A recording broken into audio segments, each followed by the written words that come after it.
At the same time, the people of Walled City are very open-minded people. I find them very liberal.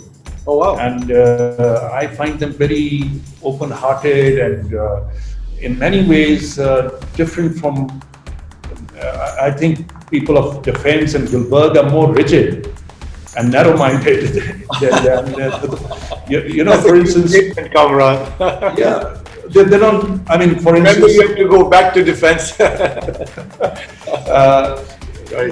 their houses are not barricaded, it's mohalla living.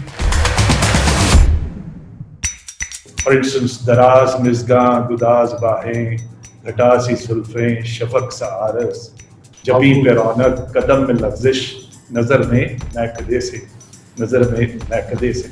So this is how he describes the beauty.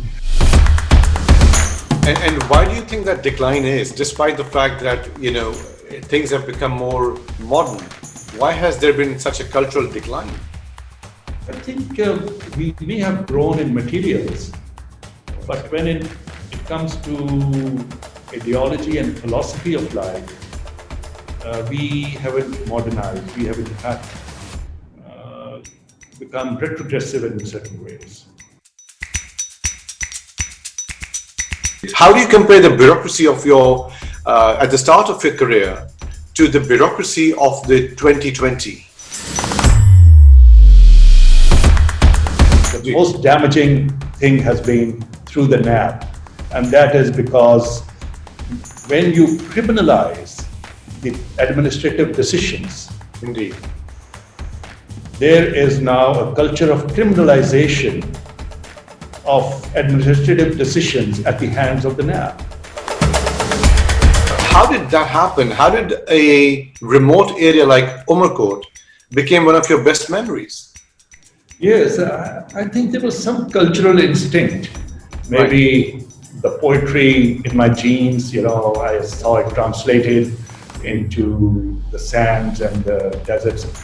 I have no idea, but when I went to Sindh, I wasn't sure. I thought I was going to a very dull, dreary place. And then when I landed at Umarkot, I first had to look at the maps where it existed. And but truly speaking, I learned the true depth, diversity, and richness of culture from those deserts. We get applications in Urdu, but our file work is mostly in English. In English. So, what the point I'm trying to make is, imagine you're a French person living in France. You're born and bred in France as a French person, and yet when you have a problem and you go to the High Court of France, you have to write the application in Spanish or German.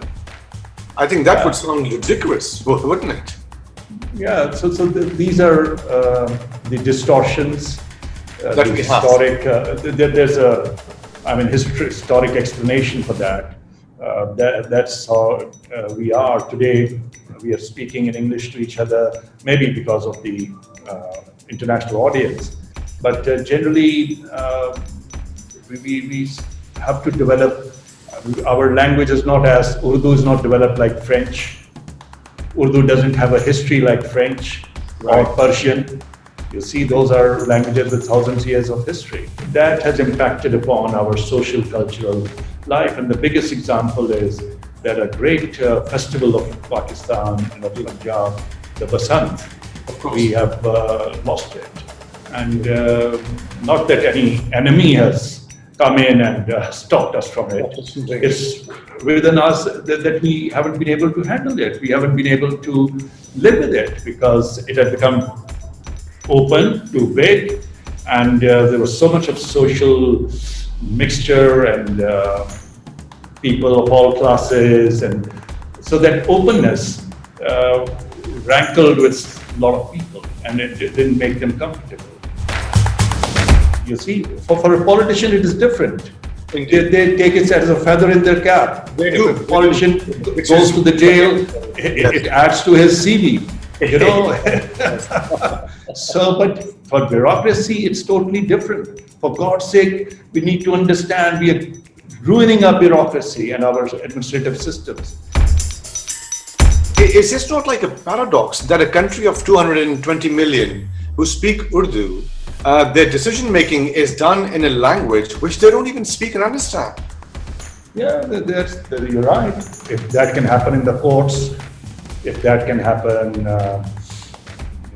in most of the official apparatus, it may be judiciary or army or our own civil services. It's all in English. This is a, yeah, it is. There have been attempts, and to some extent, it is in Urdu. In Sindh, it is more in vernacular language. For instance, the revenue record is in Sindhi. The FIR is in Sindhi, but Right. that's not in Punjab. Punjab doesn't use Punjabi language. That's another anomaly and another discussion. 30 years, the place that I've left, there has to be some end to this. There has to be an end. I agree with you. And another thing, as indeed, accountability in Pakistan is perverse.